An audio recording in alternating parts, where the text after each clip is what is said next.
Hello प्यारे बच्चों, आ गए अपने के लिए क्लास में। और ये है नया चैप्टर, चैप्टर नंबर 5, सम्मिश्र संख्याएं। सम्मिश्र संख्याएं और द्विघातीय समीकरण। तो पहले हम क्या पढ़ते हैं, चैप्टर नंबर 5 लिख देते हैं बेटा पहले तो, अध्याय 5।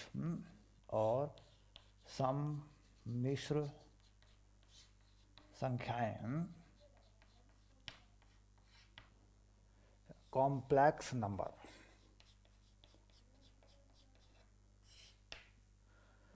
और इसमें सबसे पहले हम पढ़ेंगे भूमिका, यानी इंट्रोडक्शन। ओके, तो 5-7 मिनट में हम समझेंगे कि इस चैप्टर में हमें क्या क्या पढ़ना है। भूमिका। पिछली कक्षाओं में हमने एक और दो चर की एक घातीय समीकरणों तथा एक चर की द्विघातीय समीकरणों का अध्ययन किया है। हमने देखा है कि समीकरण x² + 1 = 0 का कोई वास्तविक हल नहीं है, क्योंकि x² + 1 = 0 से हमें x² - 1 प्राप्त हो जाता है ना। और प्रत्येक वास्तविक संख्या का वर्ग ऋणोत्तर होता है, इसलिए वास्तविक संख्या प्रणाली को बृहद प्रणाली के रूप में बढ़ाने की आवश्यकता है, जिससे कि हम समीकरण नंबर इतने इतने का हल प्राप्त कर सकें। वास्तव में मुख्य उद्देश्य ax² + bx + c का एक हल प्राप्त करना है, जहां विविक्तर d = b² - 4ac 0 से बड़ा है, जो कि वास्तविक संख्याओं की प्रणाली में संभव नहीं है ना। चलिए, तो यहाँ एक चीज़ आती है कि b² - 4ac अगर 0 या 0 से बड़ा है तो वास्तविक हल है बेटा। कैसा हल है? वास्तविक हल है। और इन्होंने कहा b² - 4ac अगर 0 से छोटा है तो काल्पनिक हल है ना। ऐसी कहानी है ना।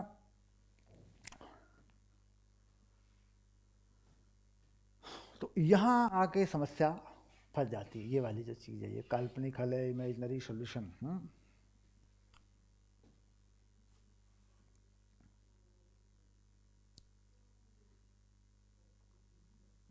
सम्मिश्र संख्याएं, इसके बाद हम परिभाषित करेंगे, धीरे धीरे हम उनको समझ लेंगे और फिर हम उनके सवाल बना देंगे। ठीक है, इसका हल कैसा है? वास्तविक। तो ये कह रहे हैं कि मुख्य समस्या जो है द्विघात के समीकरणों में है। द्विघात के समीकरणों को आसान बनाने के लिए हम यहाँ पर एक नई चीज़ लेके आते हैं। हम क्या परिभाषित कर लेते हैं, x² + 1 = 0 का कोई वास्तविक हल नहीं है। ये आप जान रहे हैं, वास्तविक हल नहीं है। तो यहाँ एक नई चीज़ आ गई, साहब इसका हल बना लो, इसका हल बना लो। तो क्या करते हैं, x² = -1 ऐसा कर लेते हैं, और x = -1 का अंडर रूट ऐसा कर लेते हैं। इसको मानते हैं आयोटा। क्या नाम है इसका? आई या आयोटा ऐसे लिख देते हैं। अंग्रेजी में नाम है आयोटा। यानी जहाँ ऐसी बात होगी रूट -1 होगा, वहाँ क्या करेंगे, आयोटा लिखेंगे। काल्पनिक हल को रिप्रेजेंट करने का ये तरीका हो गया। अब इसमें जैसे आयोटा स्क्वायर बराबर -1, आयोटा स्क्वायर का स्क्वायर बराबर 1 हो जाएगा बेटा। ध्यान देंगे, -1 है, 2 बार गुना करेंगे तो 1 हो जाएगा। ठीक, यानी यहाँ से समझ में आ गया, आयोटा स्क्वायर की पावर 4 1 होगा। ये बात ध्यान रखनी है। ठीक, अब बात आ जाती है कि आयोटा स्क्वायर -1 है या -1 का वर्गमूल आयोटा है। तो किसी संख्या में, मान लीजिए एक संख्या है हमारे पास, इस संख्या में क्या है, वास्तविक मान भी है, इसमें एक वास्तविक मान है और एक काल्पनिक मान है। तो इसमें दोनों चीज़ें हैं एक संख्या में। जिस संख्या में वास्तविक मान भी हो, कुछ वास्तविक हो और कुछ काल्पनिक हो, उसे क्या कहते हैं, सम्मिश्र संख्या। तो इन दोनों को मिलाने से जो संख्या बनेगी उसे क्या कहेंगे, सम्मिश्र संख्या। ये क्या बन जाएगी, सम्मिश्र संख्या, यानी कॉम्प्लेक्स नंबर। तो यहाँ पर ये समझा रहे हैं कि साहब सम्मिश्र संख्या अगर लिखेंगे तो उसमें दो चीज़ों का होना ज़रूरी है। एक, उसमें संख्या वास्तविक मान भी हो, और एक उसमें काल्पनिक मान भी हो। ठीक, चलिए तो कैसे लिखी जाती है ये संख्या, इस संख्या को प्राप्त करने का तरीका क्या है, कैसे लिखेंगे इस संख्या को। अब कोई संख्या है मान लीजिए हमारे पास, तो हम ये देखते हैं कि द्विघात के समीकरण किस रूप में आते हैं, द्विघात के समीकरण किस रूप में आते हैं। तो जिस रूप में द्विघात का समीकरण आता है हम संख्या को उसी रूप में लिख सकते हैं, जिस रूप में द्विघात के समीकरण का हल आता है उसी रूप में हम लिख सकते हैं। तो जैसे मेरे कोई सम्मिश्र संख्या, माना सम्मिश्र संख्या जेड से लेते हैं बेटा, इसको लिख लेते हैं ए प्लस आई बी, ऐसा लिख लेते हैं। मतलब ए जो है वास्तविक मान है और बी काल्पनिक मान है। तो यानी लिख लेते हैं भाई ए जो है संख्या में क्या है, जेड में ए, ये कैसा है, ये वास्तविक है, और बी काल्पनिक है।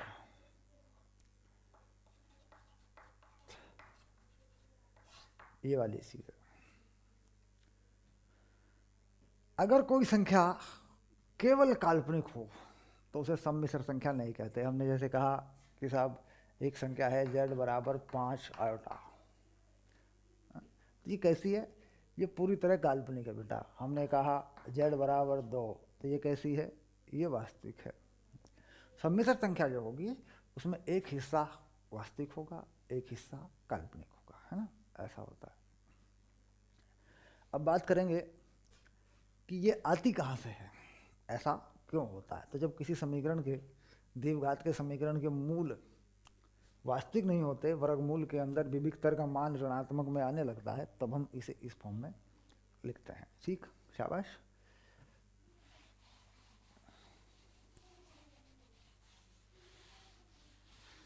अब चलते हैं सम्मिश्र संख्याओं में जोड़ना, घटाना, भाग करना कैसे हो सकता है। ठीक,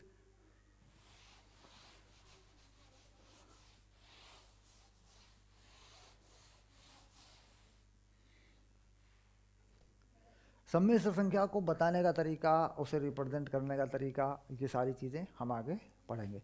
तो मान लीजिए हमने कहा आज दो सम्मिश्र संख्याओं को जोड़ना है, दो सम्मिश्र संख्याओं को जोड़ना है, तो क्या करते हैं, योग व अंतर सिंपली कर लेते हैं, कोई बड़ी चीज़ नहीं है, कोई नया बहुत कुछ लिखने की ज़रूरत नहीं है।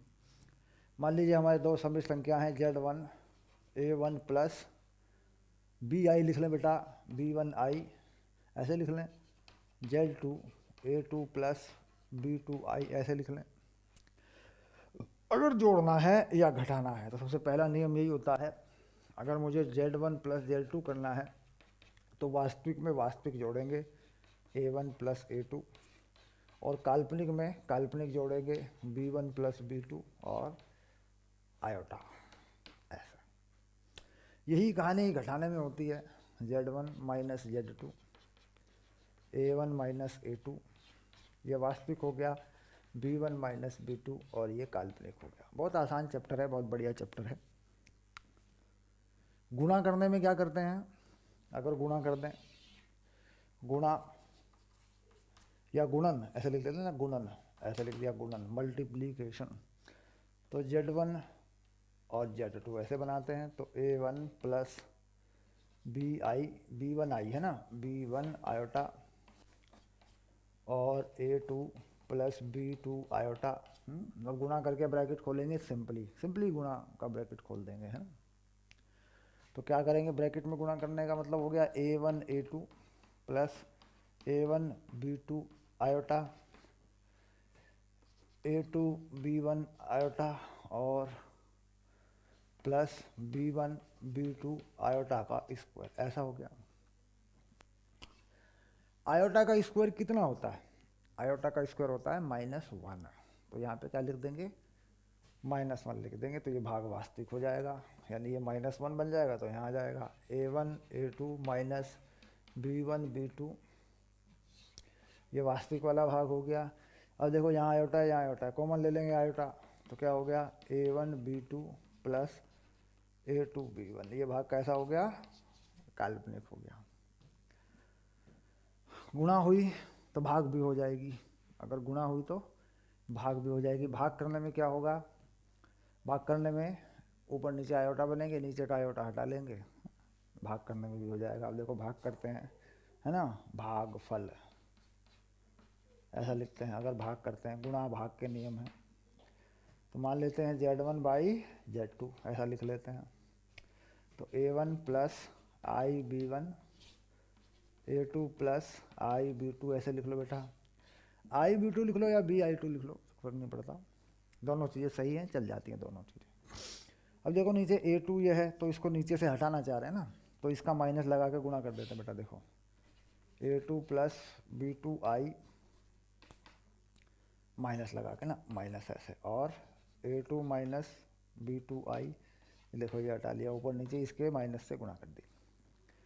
क्या बनेगा, 9th क्लास में हम ऐसा किया करते थे भाई, नीचे आयोटा ना हटाएं, एक संख्या के रूप में चाहते हैं ना, क्योंकि सम्मिश्र संख्या बेटा इस रूप में होती है, मतलब भाग करके कोई सम्मिश्र संख्या बनेगी तो इस रूप में होती है। देखो ये गुणा करके भी हमने एक सम्मिश्र संख्या बनाई है, ये वाला भाग कैसा है, वास्तविक, और ये भाग कैसा है, काल्पनिक। तो यहाँ पे कुछ लिखा हुआ ऐसा नज़र नहीं आ रहा, इसको भी बनाना पड़ेगा। तो इससे क्या बनेगा, ब्रैकेट ऊपर का खोल लो, A1 A2 A1 A2 A1 B2I minus A1 B2 iota.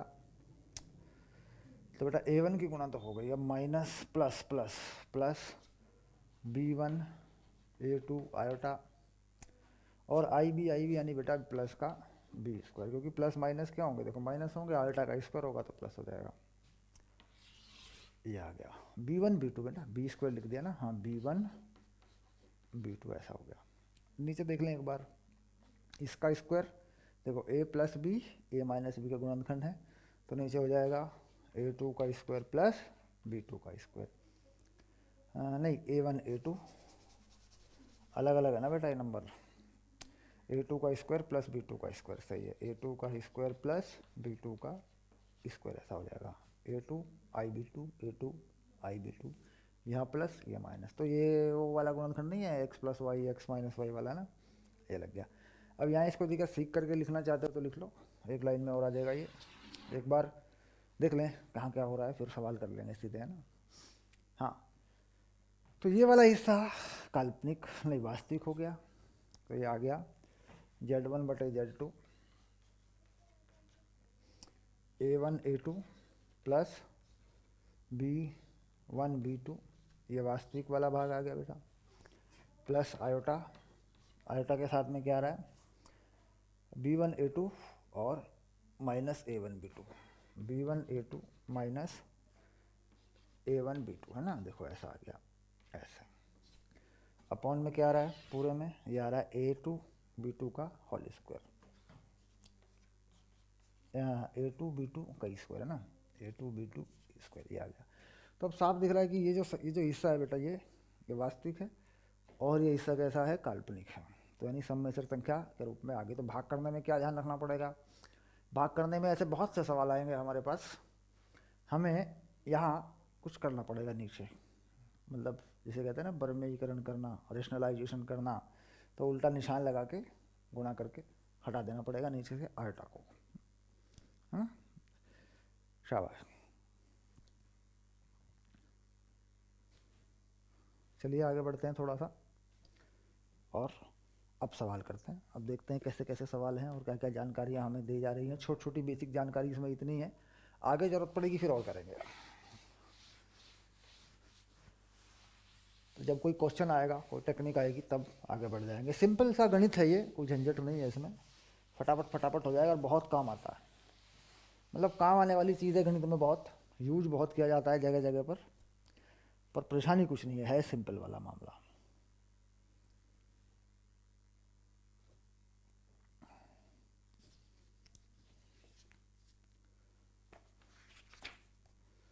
अब देखो x y वास्तविक संख्याएं हैं, तब x तथा y का मान ज्ञात कीजिए।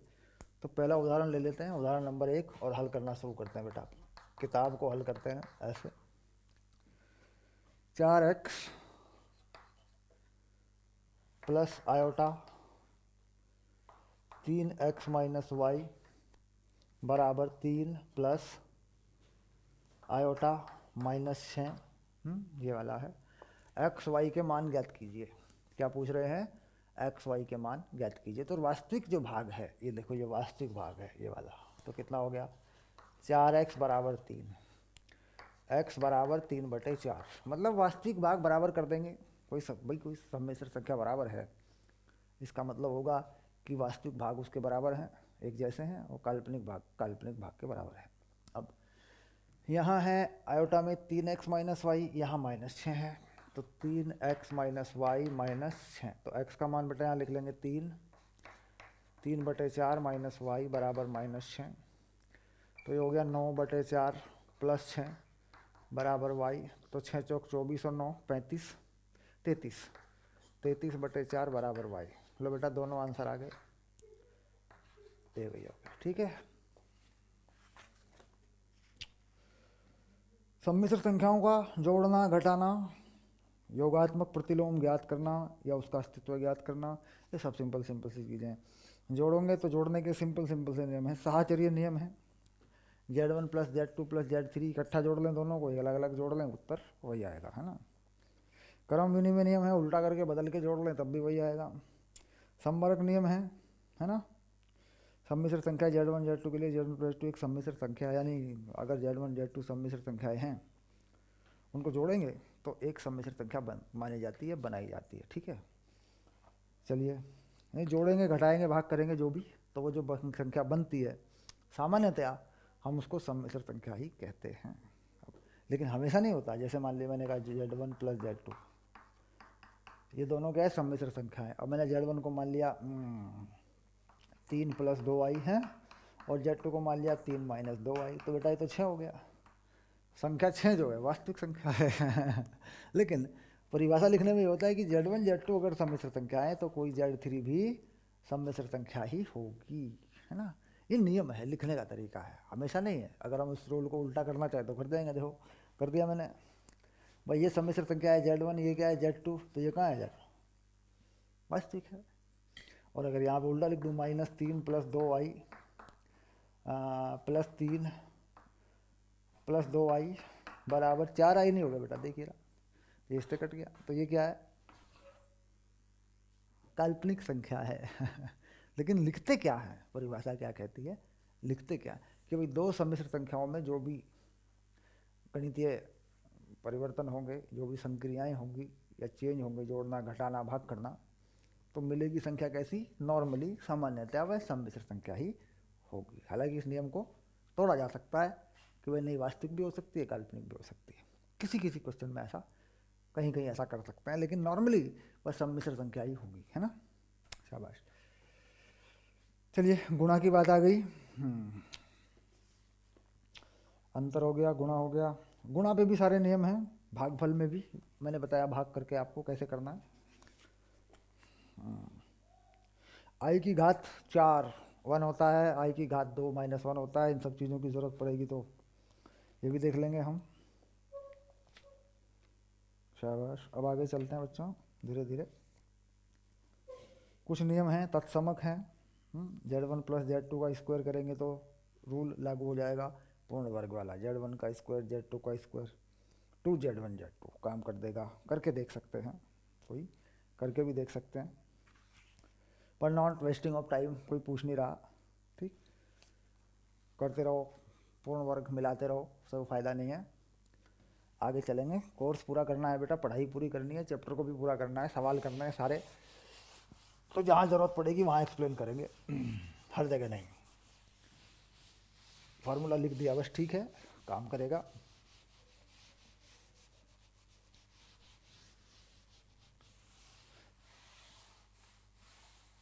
चलिए आगे चलते हैं, शाबाश। तो अब आ गया उदाहरण नंबर 2। आई ए + आई बी के रूप में लिखिए। तो सम्मिश्र संख्या को सही रूप में लिखना है। पहला जो सवाल है इसका वो है -5 आयोटा और i/8, ऐसा हो गया। और दूसरा हो गया सेकंड में -i आयोटा 2i और -1/8 आयोटा या i और इसकी पावर है 3। शाबाश। चलिए सॉल्व कर लीजिए। सिंपल फॉर्म में लिखना है, यानी सम्मिश्र संख्या के रूप में लिखना है। ठीक, चलिए हाँ यहाँ कर लेते हैं, सिंपल कर लेंगे बेटा। इसको क्या मान लेंगे, जेड मान लेंगे। आगे चलेंगे तो आई कितना, -5/8 आई स्क्वायर हो जाएगा। तो ये 5/8 हो जाएगा बेटा। आई स्क्वायर क्या होता है, -1 हो जाएगा, तो 5/8 हो जाएगा। ये संख्या कैसी होगी, वास्तविक होगी। तो क्या लिखते हैं, +0 आयोटा, ऐसे लिख देंगे, बस हो गया। क्योंकि आयोटा तो इसमें आया ही नहीं है, काल्पनिक भाग क्या है, 0, तो ऐसे लिख देंगे। तो सम्मिश्र संख्या के रूप में हो गई। देखो इसमें देखते हैं क्या कहानी बनेगी, क्या आएगा ये। चलिए तो ये -i मिला लेते हैं। तो -2 iota square -1/8 iota, iota square, iota लिख लेते हैं बेटा इसको, i³ है ना, स्क्वायर क्या होता है, -1 होता है। तो यहाँ का माइनस इससे चला गया 2, यहाँ का माइनस चला गया 1/8, बच गया आयोटा। तो 1/4 आयोटा, ऐसा हो गया। तो 0 + 1/4 आयोटा, ऐसे लिख देते हैं। देखो वास्तविक आ गया, 0 इसमें है नहीं, तो ये इसका जेड हो गया। तो कैसे लिखना है, सरल हो गया, समझ में आ गया, कोई उलझन नहीं है, क्लियर है। मतलब ये चैप्टर मुश्किल नहीं है, आसानी से फटाफट इसको पूरा कर लो, पढ़ लो, सवाल कर लो, आगे बढ़ो। एक दिन में इसको ख़त्म करो, शाबाश। 1/8 की पावर 3 है ना, तो 1/8 की पावर 3 लगाओ बेटा। तो यहाँ ये कटेगा ना, देखो 8 की पावर 3 यहाँ नहीं पहुँचाया ना हमने। एक मिनट यहाँ लिख लो, हाँ 256, ये हो गया, शाबाश। फिर वही कह रहा है कि a + bi के रूप में व्यक्त कीजिए। उदाहरण नंबर 3 में भी वही कहानी आ रही है बेटा, उदाहरण नंबर 3 में भी वही कहानी है। उदाहरण नंबर 3 में भी वही करना है। बात तो जब है जब मेरे कहते कहते, मेरे सुनते सुनते मेरी बात आप डन कर लो किताब में देख के, उदाहरण नंबर 3 में क्या करना है। तो आपने कर दिया सर, हो जाएगा ये तो, बहुत बढ़िया बात है। करना चाहते हैं तो कॉपी लें, बैठें और कर लें अपना, मेरे साथ साथ ही कर लो, कोई दिक्कत नहीं है। उदाहरण नंबर 3, 5 + 3 आयोटा का घन है, इसको जेड के रूप में लिखना है। 5 - 3 आयोटा, प्लस नहीं बेटा, -3 आयोटा घन, मतलब इसको सरल करना है और एक सम्मिश्र संख्या के रूप में बना के देना है आपको, ठीक है। चलिए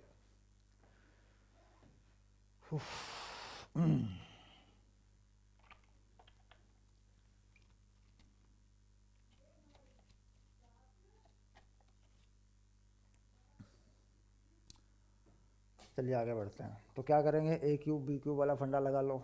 a³ b³ तो क्या होगा, 5 का क्यूब +3i का क्यूब, माइनस बेटा, माइनस होता है ना, हाँ, -3 5 3i, 5 - 3i, ऐसा तो फार्मूला तो बेटा यही होता है ना, a³ - b³ -3ab - b, है ना। पूरा सॉल्व कर लो। 5 का क्यूब 125 हो गया। ये कितना हो गया, -27 आयोटा क्यूब, ये कितना हो जाएगा, -5 या 15 45 आयोटा, 5 - 3i, ऐसा हो गया। चलिए अब यहाँ 125 आयोटा का स्क्वायर -1 हो जाएगा, प्लस हो जाएगा, तो +27 आयोटा हो गया बेटा, क्योंकि आयोटा का स्क्वायर -1 हो जाएगा, माइनस को ख़त्म कर देगा, आयोटा बचेगा, आयोटा क्यूब है ना। यहाँ इसको अंदर मल्टीप्लाई कर लो, 45 5 आयोटा, आयोटा का स्क्वायर +3 हो जाएगा बेटा, ऐसा हो जाएगा। तो ये हो गया 125 + 27 आयोटा माइनस, अभी 45 की गुणा इसमें कर लो, 5 5 25, 5 चौक 225 -225 आयोटा, और 45 135, ऐसा हो गया बेटा, शाबाश। अभी आयोटा इसमें से घटा लो, 25 में से 27, 198 है ना, तो 198 आयोटा यहाँ से आ जाएगा, यहाँ से और यहाँ से, 125, अच्छा बेटा आएगा कैसा, माइनस का आएगा है ना, ये लो। अब 135 माइनस 10 आ जाएगा है ना, ये हो गया जेड। मिला के देखो, कोई गणितीय गणना तो गलत नहीं हो गया हमारा, क्योंकि मैथमेटिकल मिस्टेक हो जाती है तो -10 -98 आएगा। ओके, ये हो गई तुम्हारी सम्मिश्र संख्या। फिर दूसरा सवाल बेटा ऐसा ही है, दूसरा क्वेश्चन भी इसी तरीके से है, उसमें भी यही कहानी है।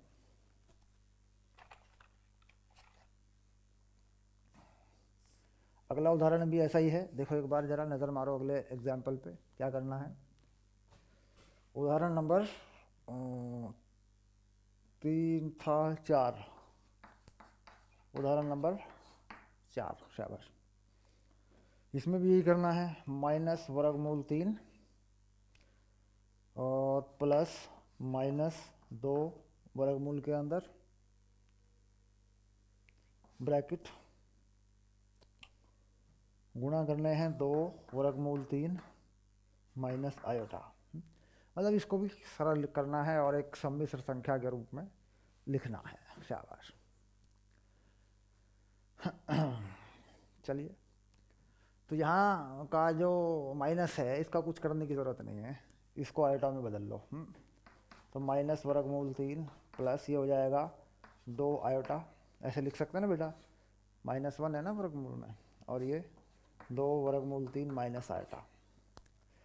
अब गुणा कर लो, वर्गमूल 3 2 वर्गमूल 3 माइनस का 6 हो जाएगा बेटा, देखो इससे गुणा करो, ये आयोटा है तो माइनस वर्गमूल 3 आयोटा, इसकी गुणा इसमें कर दी आयोटा में है। अब इसे गुणा कर लो, प्लस 4 वर्गमूल 3 आयोटा, 2 आयोटा माइनस में स्क्वायर आएगा तो +2 हो गया ऐसा। तो यहाँ देख जरा, माइनस के 6 हैं तो माइनस के 4 हो गए, और ये 4 है ये 3 है तो -3 वर्गमूल 3 आयोटा हो गया। ऐसे 3 वर्गमूल 3 आयोटा, बस आंसर, शाबाश। चलो, सिंपल सवाल है, बिल्कुल बढ़िया, मज़ेदार चीज़ें हो रही हैं, नॉर्मल पढ़ रहे हैं बिल्कुल है सर, ऐसे पढ़ रहे हैं जैसे क्लास में बैठे हुए हों। और क्लास में भी मतलब कोई बच्चा आवाज़ नहीं कर रहा, क्लास में और बहुत सारे बच्चों की आवाज़ें आती रहती है ना सर, यहाँ पे तो कुछ नहीं हो रहा है, बिल्कुल शांति से चल रहा है मामला। चलिए, पूरा कोर्स निपटा लो फटाफट, 3-4 महीने में पूरा कोर्स ख़त्म हो जाता है, 3-4 महीने में आराम से पूरा कोर्स ख़त्म होता है। और एक बार सारा कोर्स रिकॉर्डिंग में जो दिया गया वो निपटा लिया ना, बस फिर टेंशन ख़त्म। रही बात डेवलपमेंट की, बढ़ाने की और चीज़ों को बढ़ाने की, जितना चाहे बढ़ा लो बेटा। सम्मिश्र संख्या का मापांक और संयुग्मी, मापांक एवं संयुग्मी।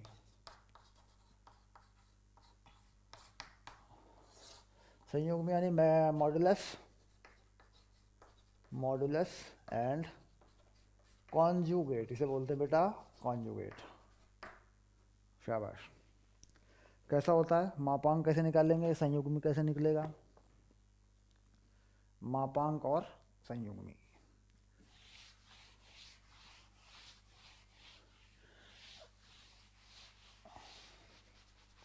मापांक के लिए क्या करेंगे, मापांक के लिए क्या करते हैं बेटा, इसको ऐसे रिप्रेजेंट करते हैं, इधर कर देते हैं वास्तविक भाग, सॉरी काल्पनिक भाग है ना, और इधर कर देते हैं वास्तविक वाला भाग या वास्तविक मान, ऐसा लिख देते हैं, वास्तविक मान लिख लें, मान लिख लें लो।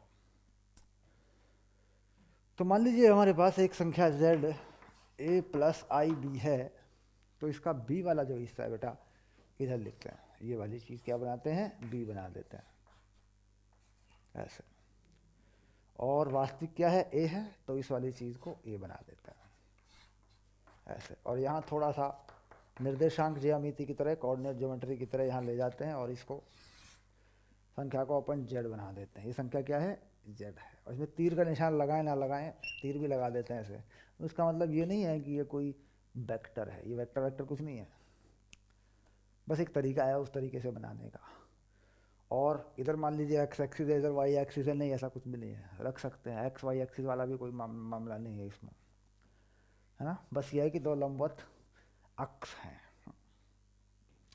कोऑर्डिनेट ज्योमेट्री में क्या, इधर प्लस ले लिया तो इधर क्या लेंगे, इधर माइनस ले लेंगे। इधर मान कैसा ले लिया प्लस का, तो इधर मान कैसा लेंगे माइनस का। ये निर्देशांक ज्यामिति वाला फंडा है, बिल्कुल ऐसे ही रख देते हैं इसको भी, है ना। पर निर्देशांक ज्यामिति वाला मैटर यहाँ पे पूरी तरह लागू नहीं होता, बस एक तरीका है सिंपली लिखने का।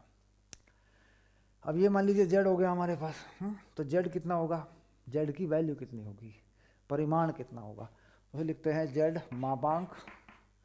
अब ये जो कर्ण है, लंब आधार कर्ण, तो कितना होगा ये ए स्क्वायर प्लस बी स्क्वायर का वर्गमूल, इसे कहते हैं बेटा मापांक, यानी मैग्नीट्यूड।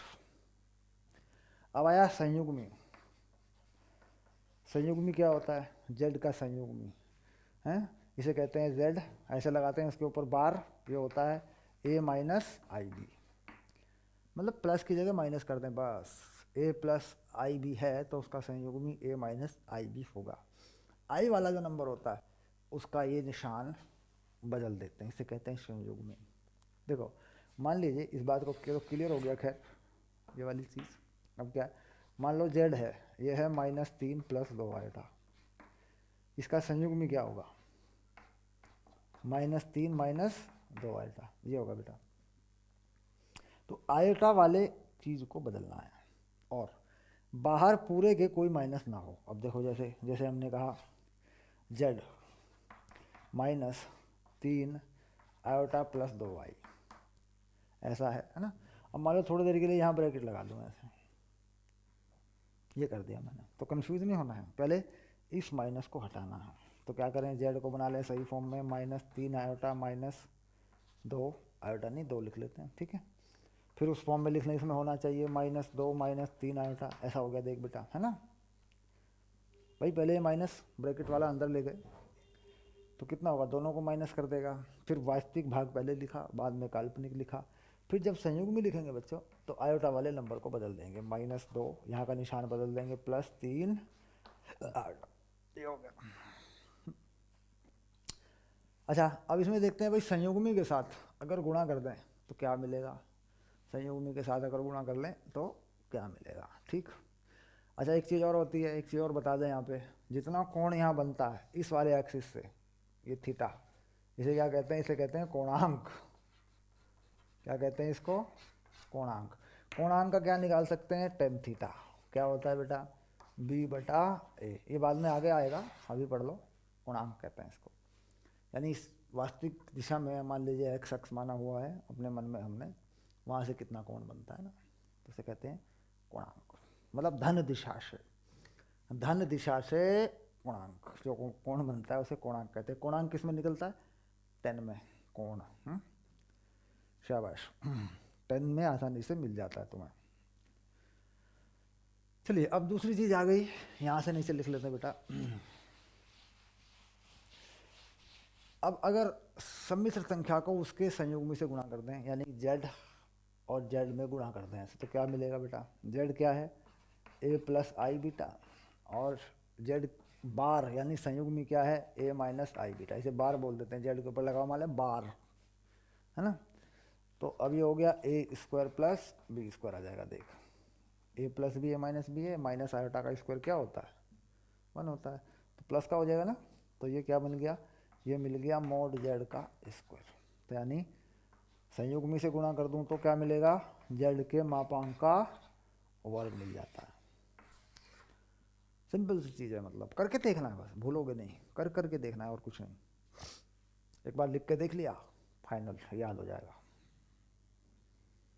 चलिए आगे देखते हैं थोड़ा सा।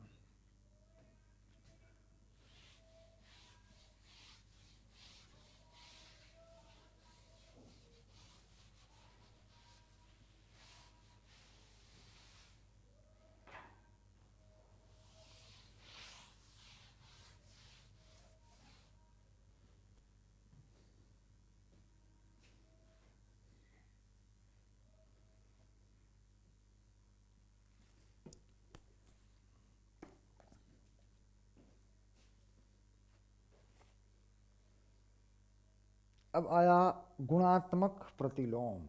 गुणात्मक प्रतिलोम यानी उल्टा पता करना, गुणात्मक प्रतिलोम मतलब मल्टीप्लिकेटिव इनवर्स, उल्टा करना है। तो गुणात्मक प्रतिलोम कैसे निकालते हैं, गुणात्मक प्रतिलोम। तो सम्मिश्र संख्या क्या है? z। और इसका गुणात्मक प्रतिलोम क्या है बेटा? गुणात्मक प्रतिलोम क्या होता है? ये होता है 1/z। इसको लिखते हैं z की पावर -1। बस हो गया। z की पावर -1 लिखा तो क्या बन जाएगा? गुणात्मक प्रतिलोम। तो कैसे पता करेंगे इसको? माना z बराबर a प्लस आई बी और गुणात्मक प्रतिलोम 1/a प्लस आई बी, ऐसा होता है। तो ये सम्मिश्र संख्या के रूप में होना चाहिए। ये जो चीज़ है बेटा, सम्मिश्र संख्या के रूप में आनी चाहिए, ये वाली जो चीज़ है। तो क्या करें इसके लिए? नीचे से आई हटाना है अपने को, तो क्या करते हैं अपन? गुणा कर लेते हैं a minus I beta, a minus I beta कर सकते हैं ना? शाबाश। चलिए, तो ऊपर तो यही बन गया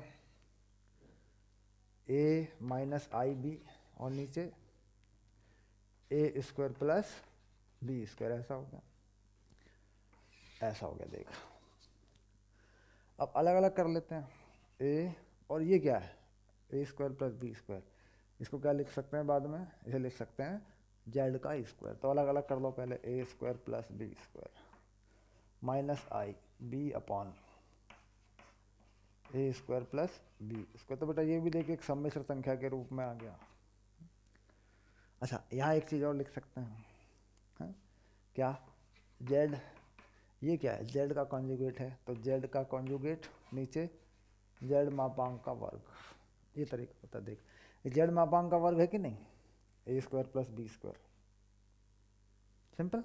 तो ये भी तरीका है, इस तरीके से भी लिख सकते हैं, बना के दिखा सकते हैं ऐसे। तो गुणात्मक प्रतिलोम क्या हुआ? समझ में आ गया? सिंपल सी चीज़ है। चलिए,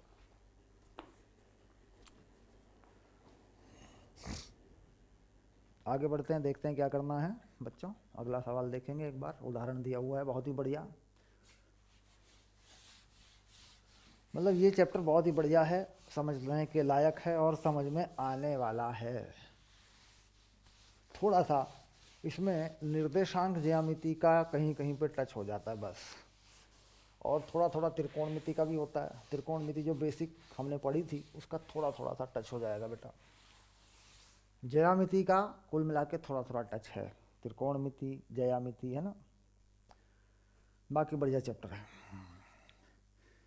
तो इन्होंने पूछा कि गुणात्मक प्रतिलोम ज्ञात कीजिए, ठीक। और उन्होंने पहले कुछ बताया कि भाई क्या क्या नियम फॉलो होते हैं। इन नियमों को भी एक बार देखेंगे, देख लेंगे बेटा, क्या क्या नियम इसके के लिए किया जा सकता है, सुगमता से किया जा सकता है। जो संक्रियाएँ हैं, पहला ये कह रहे हैं साहब, अगर Z1 Z2 की गुणा हो जाए और बाद में इसका मापांक निकालें तो ये अलग अलग मापांक के गुणा के बराबर होता है। ये पहला है। मतलब अगर हम Z1 और Z2 के मापांक निकालें, उन्हें वो गुणा करें, तो गुणा करके निकाल लें, एक ही बात है। इसके बाद अगर भाग कर लें Z1 Z2 को और फिर मापांक निकालें, तो मापांक की भाग कर लें तो भी एक ही बात है। इस बात को समझना है, बहुत काम आएगी बेटा। ये दूसरा है। तीसरा, अगर Z1 Z2 को गुणा करूं, बाद में इनका संयुग्मी निकालूं, तो Z1 का संयुग्मी Z2 का संयुग्मी गुणा कर लूं, एक ही बात है। अब अगर जोड़ लूं, प्लस माइनस कुछ भी करूं और इनका संयुग्मी निकालूं, ठीक, तो इनके संयुग्मी निकाल लूं पहले, फिर प्लस माइनस कर लूं, तो एक ही बात है। भाग भाग होगी ना बेटा? हाँ, ठीक हो गया भाग। ओके, चलिए, बस बस बस बस बस। Z1 Z2 का संयुग्मी निकालूं तो संयुग्मी अलग अलग भी हो सकता है। ये भी एक बात कह रहा है। अगर Z1 Z2 का संयुग्मी निकाल लो तो ये Z1 का संयुग्मी और Z2 का संयुग्मी सेटिस्फाई करेगा। मतलब वही कहानी है, जो गुणा की भाग की संक्रिया हैं, प्लस माइनस पे हैं, वो संयुग्मी पर भी हैं, या मापांक पर हैं तो अलग अलग मापांक पर भी हैं। ये इसके नियम है। तो कहीं कहीं ज़रूरत पड़ेगी इसकी, इसको याद रखेंगे। इनमें से एक एक करके देखना है तो अपने लेवल पे कर सकते हैं। मान लो हमने देखना है भाई, कह रहा जी इसको सिद्ध करो, इस बात को सिद्ध करो। इन्होंने कहा ऐसा होता है कि नहीं, तो क्या करेंगे, इसको सिद्ध करने के लिए हम क्या करेंगे, माना Z1 बराबर a प्लस आई बी और Z2 बराबर x प्लस आई वाई, ऐसा लिख सकते हैं ना बेटा, मान सकते हैं ना दो संख्याएं। अब उस पर करके देख लेंगे, लगा लेंगे, पहले भाग कर लेंगे, भाग करने के बाद मापांक निकालेंगे, फिर दोनों के मापांक करेंगे, फिर मापांकों को भाग करेंगे तो वही आएगा सेम। तो क्या करें, एक बार करके देख लो, देखो मज़ा आता है इसमें, अच्छा लगता है। एक चीज़ को तो करके देख लो, करने को क्या है, सबको कर लेंगे, टाइम लगेगा, सबको करके देख सकते हैं। पर यह है कि आना चाहिए, क्योंकि सवाल अपने आप में बन के आ जाता है।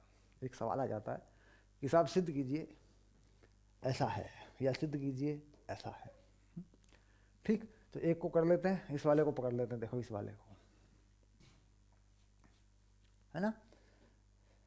फिर बाकी सारे हो जाएंगे होमवर्क में, सबको करके देखना आता है कि नहीं आता है। चलिए, तो पहले क्या है, Z1 LHS पकड़ता हूँ बेटा, Z1 बाई Z2, इसका मापांक निकालूंगा, ये वाली चीज़। तो कर लेते हैं a plus i beta x plus i Y, ऐसे। तो इस ऐसे तो बनेगा नहीं बेटा, इसको क्या करना है, सॉल्व करना है और उसके बराबर लेके आना दोनों पे अलग अलग। मापांक तो इसका तब निकलेगा जब इसको एक संख्या बनाऊंगा मैं, है, तो वैसे तो लिख दूंगा तो वो हो ही जाएगा। चलिए, तो क्या करूं, a plus i B x minus आल्टा वाई, ऊपर नीचे गुना कर रहा हूँ इसके संयुग्मी से, ये हो गया नीचे ऐसे, क्योंकि जब मैं इसमें गुना करूँगा ना बेटा एक्स माइनस आई वाई की यहाँ पे, तो ये ऐसा बन जाएगा, है। चलिए, अब इसको ऊपर वाले के ब्रैकेट को खोलना पड़ेगा मुझे, इसका ब्रैकेट खोलता हूँ मैं, ए एक्स और माइनस आई ए वाई, यानी ये हो गया, ये हो गया। अब खोलता हूँ आई बी एक्स और आई स्क्वायर बी वाई माइनस में, यानी प्लस बी वाई, ऐसा हो गया। पूरी गुणा करी तो यहाँ देख रहे हैं भाई आई स्क्वायर था, तो आई स्क्वायर के माइनस माइनस प्लस हो जाएगा ना फिर, क्योंकि आई स्क्वायर का माइनस होगा, और इसकी गुणा से, क्योंकि ये आयोटा। अब वास्तविक भाग आ गया अलग, और ये हो गया नीचे x square plus Y square. चलिए आगे देखते हैं, ऊपर क्या है, ए एक्स और बी वाई, ये वास्तविक भाग है, A x plus B Y, ये वास्तविक भाग है। आयोटा कॉमन ले लो, तो ये है बी एक्स और ये है माइनस का ए वाई, ये काल्पनिक भाग है। नीचे क्या है, नीचे है X square plus Y square, ये आ रहा है। अब इसका मापांक मुझे चाहिए, इसका मापांक, क्योंकि यह है क्या, ये तो बेटा Z1 बाई Z2 है ना। अब इसका मापांक निकालूंगा, देखो मैं, तो मुझे इसका स्क्वायर कर देना चाहिए पूरा, तो ये हो गया a x plus B y का square plus b x minus a y का स्क्वायर, और नीचे x square plus Y square है मेरे पास। मापांक निकालूंगा तो ऊपर अंडर रूट भी लगाऊंगा, बात पक्की है ना, क्योंकि नीचे का मापांक तो होगा, ये तो है ही मापांक, एक्स स्क्वायर वाई स्क्वायर तो है ही दोनों के नीचे, उसकी क्या करना, तो नीचे छोड़ दिया मैंने। लेकिन जब मैं इसका, इस सम्मिश्र संख्या का मापांक निकालूंगा, इस वाली का, यहाँ वाली का, तो क्या करूँगा, वास्तविक संख्या का वर्ग ये रहा, और ये काल्पनिक संख्या का वर्ग ये रहा, दोनों को जोड़ूंगा, वर्गमूल लगा दूंगा, यही होता है मापांक। चलिए, अब यहाँ मैं क्या करूँगा, ये चीज़ आई देखो, इसका वर्ग करूँगा पूरा, a square x square plus B square y square plus 2ax/by, इसका भी करूँगा बेटा, b square x square plus a square y square minus 2ax/y, और ये सारा का सारा नंबर वर्गमूल में लूँगा और नीचे रखूँगा X square plus Y square, ना ऐसा। अब यहाँ पे मैं देख रहा हूँ कि ये नंबर कट जाएगा, ये वाला ऐसे कट जाएगा वर्गमूल के अंदर, एक प्लस भी आएगा एक माइनस भी आएगा। तो अब इस चीज़ को दोबारा लिखूँगा। ये सारी चीज़ें आपने बेटा सारी चीज़ चाहें तो करके देख सकते हैं, अपनी तरफ से कोई संख्या मान सकते हैं, संख्याओं में मान सकते हैं। जैसे मान लो मैंने आई भी माना, तो आप क्या मानोगे, कुछ मान लो 1 + 2i ऐसा मान लो, मतलब आसानी हो जाए वेरीफाई करना, चेक करने के लिए। ठीक, और वैसे ही याद रख सकते हैं, तो कोई लगाना पड़ा तो लगा लेना। ठीक, चलिए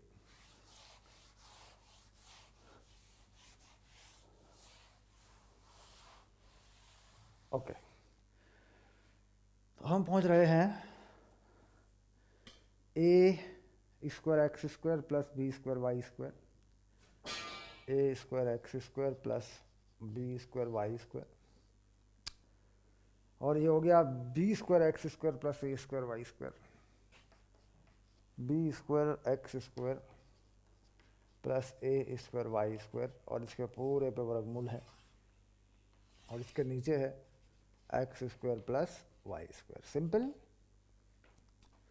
अब ऊपर से कुछ कॉमन ले बेटा, छोटा कर इसको, देखिए यहाँ से क्या कॉमन होगा, x², क्या कॉमन हो गया यहाँ से और यहाँ से, x², ये हो गया a² + b²। ऐसे ही यहाँ से कॉमन हो जाएगा y², ये भी बचेगा a² + b²। अगले वाली चीज़ को देखो, यहाँ से और यहाँ से y² हो जाएगा कॉमन। अपॉन में क्या आ रहा है, x² + y²। तो क्या करना अपने को, a² b² को अलग कर लें ऐसे, और x² y² को अलग कर लें, पूरा पे वर्गमूल लगा लें, नीचे लगा लें x² + y²। तो जो x² + y² वर्गमूल में है ये हटेगा, इस पे वर्गमूल लग जाएगा। तो ऊपर आ गया a² + b², नीचे आ गया वर्गमूल में x² + y²। तो बेटा ये हो गया mod z1, और ये हो गया mod z2। आ गया नहीं आ गया, देखो ये जो चीज़ आई है अलग अलग आ गई नहीं आ गई, तो करके देख सकते हैं। मतलब एक चीज़ मैंने करके बताई है, बाकी सब भी करके देख सकते हैं। जितनी भी संक्रियाएँ हैं, जो भी नियम को फॉलो करती है सम्मिश्र संख्या, वो सारे अभी यहाँ लिख दिए थे मैंने, बुक में ध्यान दें तो उनको याद करना है, समझ लेना है उनको। ठीक है, चलिए आगे देखते हैं।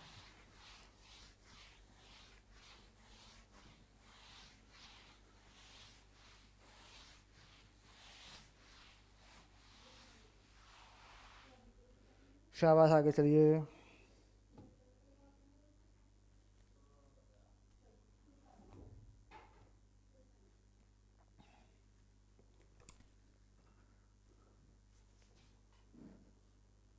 ओके ओके, शाबाश।